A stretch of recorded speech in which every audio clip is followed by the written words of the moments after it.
Selamat datang kembali. Kita lanjut lagi ya pembahasan mendalam kita. Siap.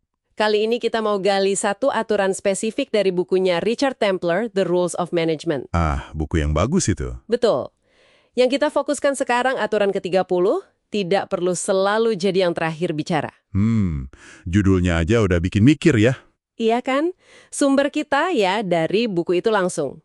Misi kita kali ini, coba bantu Anda nih memahami kenapa sih menahan diri buat nggak selalu menang argumen itu bisa jadi strategi manajemen yang justru cerdas. Menarik, karena insting pertama seringnya kan sebaliknya ya. Betul. Oke, kita bedah yuk. Aturan ini kan kayaknya agak menantang ego ya. Bisa dibilang begitu. Sebagai manajer, sering ada dorongan gitu, pengen selalu kelihatan benar atau pegang kendali penuh di tiap diskusi. Wajar sih dorongan itu, namanya juga pemimpin. Lain. Kenapa ya kira-kira menahan diri ini jadi penting banget buat dinamika tim sehari-hari Anda? Nah, ini dia. Yang menarik itu justru mengenali kenapa anggota tim kita mungkin nggak setuju secara terbuka. Oh, jadi ada lapisannya ya? Iya, sumber ini kasih dua kemungkinan utama. Pertama, bisa jadi ini tanda bagus. Tanda bagus gimana tuh? Mereka mungkin merasa cukup percaya diri, cukup aman di lingkungan kerja itu, jadi berani buat debat sehat, ikut diskusi. Oke. Jadi mereka nyaman untuk berbeda pendapat. Betul. Kalau alasannya ini, ya kita harusnya menghargai keterbukaan itu kan, bukan malah dipadamkan. Masuk akal. Jadi nggak selalu berarti pembangkangan atau ya masalah gitu ya. Tepat. Justru bisa jadi indikator tim yang sehat. Tapi, Tapi ada kemungkinan kedua ya. nah itu dia. Kemungkinan kedua, ya bisa jadi memang ada isu disiplin di baliknya.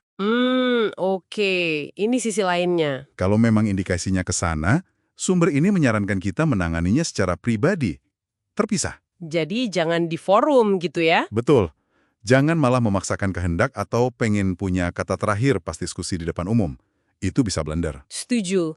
Bisa bikin suasana jadi nggak enak dan yang lain jadi takut ngomong. Persis. Tangani personal aja, lebih efektif. Ini bagian yang saya suka nih.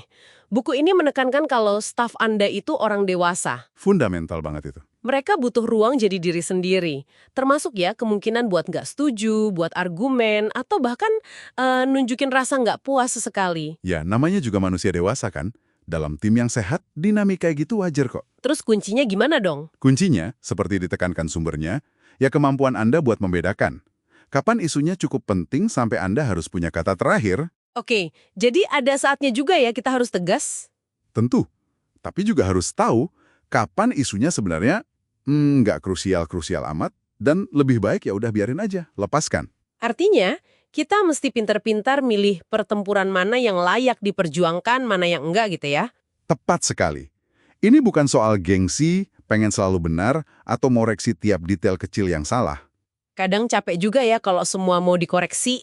Banget. Kadang membiarkan satu perdebatan lewat aja, nggak peduli siapa yang benar atau salah menurut kita, itu tindakan yang lebih bijaksana.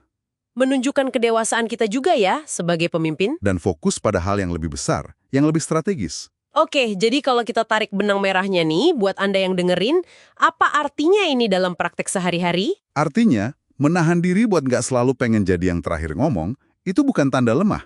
Sama sekali bukan. Justru sebaliknya. Bisa jadi. Justru, ini bisa nunjukin kekuatan, rasa percaya diri Anda, dan keyakinan Anda pada kemampuan tim. Wah, ini pergeseran mindset yang lumayan ya. Betul. Selain itu, ini bantu menciptakan lingkungan kerja di mana anggota tim jadi lebih, aman buat nyuarain pendapat beda. Yang ujung-ujungnya bagus juga kan? Pasti. Karena dari situ bisa muncul ide-ide baru yang mungkin nggak kepikiran sama sekali kalau semua takut ngomong. Ide berharga bisa lahir dari situ. Bener juga.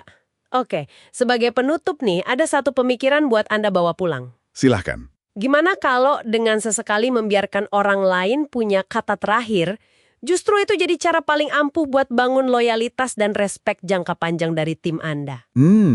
Sebuah paradoks yang menarik untuk direnungkan. Sesuatu untuk dipikirkan ya. Sampai jumpa di pembahasan mendalam kita berikutnya.